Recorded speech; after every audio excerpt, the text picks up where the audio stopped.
Hello दोस्तों, स्वागत है एक बार फिर से आपका मेरे चैनल पे लीगल न्यूज़ 127 पे। दोस्तों, आज की वीडियो में मैं बात करूँगी एक ऐसे लेटेस्ट जजमेंट के बारे में जो मेंटेनेंस से रिलेटेड है। जैसे आपने मेरा थंबनेल देखा कि जी हाँ, कमाने वाली पत्नी को मेंटेनेंस नहीं मिलेगा। एक बार फिर से मेंटेनेंस डिनाय हो चुका है और जो जजमेंट है पति के फेवर में आ चुका है। मैं हमेशा कहती हूँ जो भी पत्नी कमाती है और जो पति की इनकम से ज़्यादा है। देखो कमाना एक तो ये होता है कि चलो कमा लिया, पत्नी जॉब कर रही है, बट वो अपनी जो नीड्स है, बेसिक नीड्स है, वो पूरी नहीं कर पा रही है। फिर तो चलो उसको मेंटेनेंस दिया जाएगा, बट जो पत्नी कमा रही है और उसकी सैलरी पति की इनकम से ज़्यादा है, फिर भी वो मेंटेनेंस अप्लाई करती है। तो क्या इस सिचुएशन में ये ज़रूरी है मेंटेनेंस देना? तो आज इस वीडियो में जो जजमेंट के बारे में बात करेंगे, जजमेंट बहुत काम आएगा। आप में से ही बहुत सारे लोगों के साथ यही सिचुएशन होती है कि पत्नी ने फॉल्स केसेस किए हैं, बिना किसी कारण छोड़ के चली गई या वो जॉब कर रही है, अपनी जॉब छुपा रही है, सैलरी छुपा रही है और आपको पता है कि ये चीज़ें छुपा रही है, तो फिर किस सिचुएशन में कि मेंटेनेंस देने से बच सकते हैं। तो डिटेल्स में बात करेंगे। चैनल पे नए जुड़े हैं तो चैनल को लाइक करिए, शेयर करिए, सब्सक्राइब करिए, ज़्यादा से ज़्यादा लोगों तक शेयर करिए और साथ ही बेल आइकन दबाइए ताकि आपको वीडियो की नोटिफिकेशन सबसे पहले मिलती रहे। तो देखो बात करते हैं, जब भी एक सबसे बड़ा टास्क आप लोगों के लिए यही होता है जिसपे फॉल्स केसेस चलते हैं कि भाई उन केसों से बाहर निकला जाए। पति ने तो झूठे केसेस बाहर निकाल आप पे लगा दिए, आपके परिवार वालों को फंसा दिया साथ ही साथ और ऊपर से आपसे ही मेंटेनेंस की डिमांड कर रही है। मैं हमेशा जब भी कहती हूँ जब भी केसेस लगते हैं ना, एक इनकम एफिडेविट जमा होता है, दोनों पार्टी का, हस्बैंड वाइफ दोनों का ही। तो आपको इनकम एफिडेविट नहीं जमा करना है जब तक कि सामने वाली पार्टी का वो जमा ना कर दे, मतलब कि आपकी पत्नी ना कर दे। और अगर उसने जमा कर लिया है तो सर्टिफाइड कॉपी निकालो, चेक करो, उसमें देखो कि क्या-क्या वो चीज़ें छुपा रही है, क्या डॉक्यूमेंट्स उसने नहीं दिया है। तो उसका एक करके भाई इसने इनकम एफिडेविट दिया बट प्रॉपर नहीं दिया है। ये डॉक्यूमेंट्स वो नहीं दे रही है, चाहे वो बैंक स्टेटमेंट हो, सैलरी स्लिप हो, डॉक्यूमेंट्स हो, कोई भी हो। जब तक ये प्रॉपर नहीं होगा मैं नहीं दूँगा। ऐसा राइट्स है, लॉ में है, तो आप ये बातें बोल सकते हो। क्योंकि मोस्टली पत्नियाँ क्या होती है मेंटेनेंस पाने के लिए वो झूठ बोलेगी बढ़ा-चढ़ा के मेरा पति इतना कमाता है, उसकी एक्स्ट्रा इनकम सोर्स है। क्यों? क्योंकि वो मेंटेनेंस लेना चाहती है, पैसे लेना चाहती है और पति ये बोलेंगे कि वो बचना चाहते हैं, तो कोई ना ऐसी तकनीक कि भाई मैं बेरोज़गार हूँ, ये सारी चीज़ें जो एक फैक्ट होता है, जो आजकल चलता है, तो वही चीज़ें बता रही हूँ। अब देखो बचने के लिए, ना देने के लिए आपको ऐसी चीज़ें पकड़नी पड़ेगी आपको पत्नी की, वो जो झूठ बोल रही हो, वो जो कमा रही हो। ऐसे बहुत जजमेंट आ रखे हैं, मैंने आपको शेयर कर रखे हैं कि भाई जॉब करती थी, छुपाया कोर्ट से, सैलरी उसकी कहीं उसके पति से ज़्यादा थी, फिर भी वो मेंटेनेंस ले रही थी। कोर्ट ने तो अलाउ कर दी, फैमिली कोर्ट ने। जब पता चला तो सूद समेत उसको वापस देना पड़े, कोर्ट ने ऑर्डर किया 1 साल के साथ 1 साल में आपको देना पड़ेगा। साथ ही साथ उसको सज़ा भी हुई। अब ऐसा ही एक और जजमेंट आया है इलाहाबाद हाई कोर्ट का, 3 दिसंबर का है, लेटेस्ट है, बहुत फ़ायदा करेगा।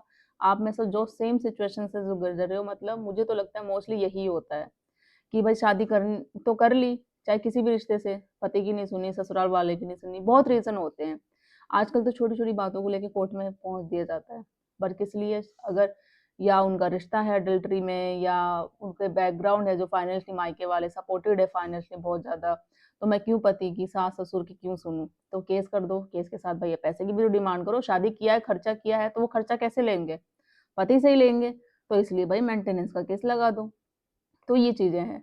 अब वो जब पता है आपको पत्नी आपके काम करती है, उसकी सैलरी है, वो अपनी नीड्स को पूरा कर सकती है अच्छे से, तो कैसे बचा जाए? एक यही शख्स आप जैसा ही है जो उसने हार नहीं मानी और एंड तक लड़ता गया और अपने फ़ेवर में जजमेंट है जो लेकर आ गया। मैं बोलती हूँ ना जब आप लोग नेगेटिव एक इम्पैक्ट डालते हो कि नहीं कानून है जो महिलाओं की सुनता है, चाहे कुछ भी हो जाए मेंटेनेंस देना ही पड़ेगा, तो क्यों देना पड़ेगा?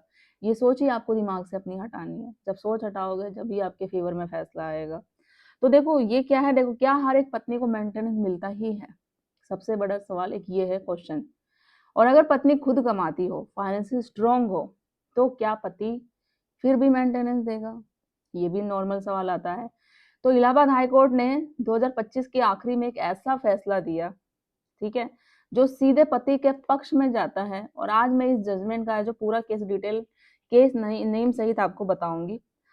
तो ये मामला है इलाहाबाद हाई कोर्ट का, नेम है अंकिता शाह, वेस्ट स्टेट, उत्तर प्रदेश। ये नॉर्मल है, जो जजमेंट आपको गूगल से मिल जाएगा, अगर नहीं मिलता है तो आप मुझे कमेंट कर दीजिएगा, मैं फिर डिस्क्रिप्शन में शेयर कर दूँगी आपको, ठीक है? तो इस केस में क्या हुआ, पत्नी ने वही नॉर्मली 125 के तहत केस कर दिया, ठीक है, और डिमांड करी कि भाई मुझे मेंटेनेंस चाहिए। अफेक्ट क्या है इस केस के, फैमिली कोर्ट ने क्या किया, पत्नी के पक्ष में फैसला सुनाते हुए अलाउ कर दिया कि भाई 5,000 मंथली है, जो ऑर्डर पास कर दिया कि पति को कि भाई आपको तुम्हें मेंटेनेंस देना ही देना है। अब पति से सर्टिफाइड नहीं हुआ, क्यों सर्टिफाइड नहीं हुआ, क्योंकि पति ने क्या किया, हाईकोर्ट में एक रिवीजन फाइल कर दी।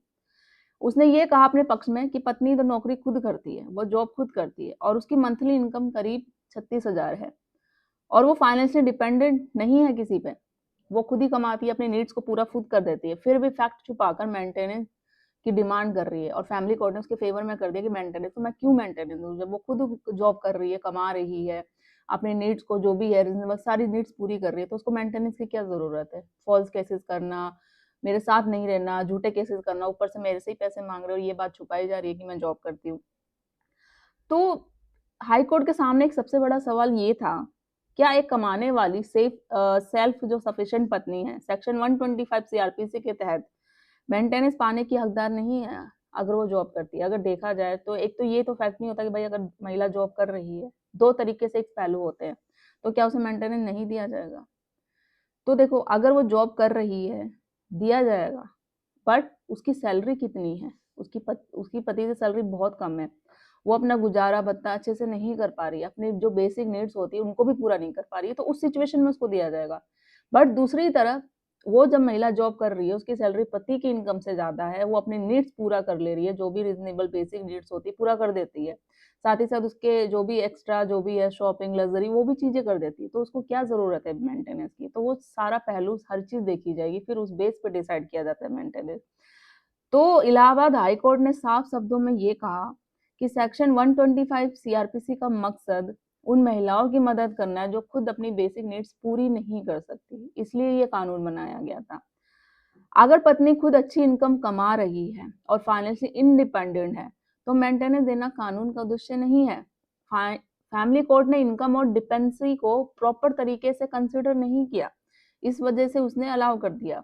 तो इलाहाबाद हाई कोर्ट का फाइनली जजमेंट जो आया उसमें जो कहा कि फैमिली कोर्ट का मेंटेनेंस ऑर्डर सेटिस्फाइड कर दिया गया, पति की रिवीजन पिटिशन जो अलाउ कर दी गई साथी, और कहा कि इस केस में पत्नी मेंटेनेंस की हकदार बिल्कुल नहीं है, यानी साफ शब्दों में कमाने वाली पत्नी को मेंटेनेंस नहीं मिलेगा। यही चीजें हैं और इस जजमेंट से एक बहुत बड़ा जो लीगल जो प्रिंसिपल होता है वो क्लियर होता है, क्या कि मेंटेनेंस ऑटोमेटिक राइट नहीं है, डिपेंडेंसी प्रूव करना जरूरी है कि भाई अगर आप कमाते हो तो क्या आपकी सैलरी, जैसे मैंने पूरा क्लियर कर दिया इसमें, इनकम छुपाने पर कोर्ट रिलीफ नहीं देता है। लो ना हस्बैंड के फेवर में होता है ना वाइफ के फेवर में, लॉ सिर्फ फैक्ट के फेवर में होता है, जो सही होता है, तथ्य होता है, उन आधारों पे फैसला सुनाया जाता है और उनका साथ देता है, चाहे वो महिला हो व पुरुष, जो मैं हमेशा आप लोगों को कहती हूँ। तो आई होप ध्यान रखिएगा, हर केस अलग होता है। अगर पत्नी अर्निंग के बावजूद भी रियल जो होता है ना हार्डशिप प्रूव ना कर पाए, तो उस बेस पे फैसला नहीं होगा कि पत्नी ने बोल दिया कि भाई मुझे मेंटेनेंस चाहिए तो कोर्ट उसमें कर देगा, जैसे फैमिली कोर्ट ने अलाउ कर दिया। तो आपको यही नहीं कि भाई फैमिली कोर्ट ने अलाउ कर दिया तो वही फैसला है, आप आगे जा नहीं सकते, आपको पता है कि वो गलत फैसला आया है, वो चीजें उसको मेंटेनेंस नहीं देनी चाहिए थी या आपको कम कराना है, तो आगे आपको जाना पड़ेगा, क्योंकि कुछ चीजें होती है कि वहीं पे स्टॉप नहीं हो गया है, आगे आपको फाइट करनी पड़ेगी। जैसे ये हाई कोर्ट में गया ये और उसके बाद डिसीजन हुआ फेवर में, तो इसलिए जजमेंट ब्लैंकेट रूल नहीं है, लेकिन ये स्ट्रॉन्ग जो बोलते हैं ना प्रेजेंट जरूरी है।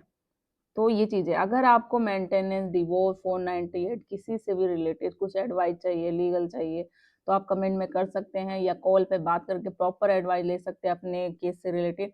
और ये इलाहाबाद हाईकोर्ट का जजमेंट कैसा लगा आपको कमेंट में जरूर बताइएगा और आपके बहुत काम आएगा, आप अच्छे से रीड आउट कर लीजिएगा और अपने केस में फैक्ट के अनुसार इसे यूज कर सकते हैं।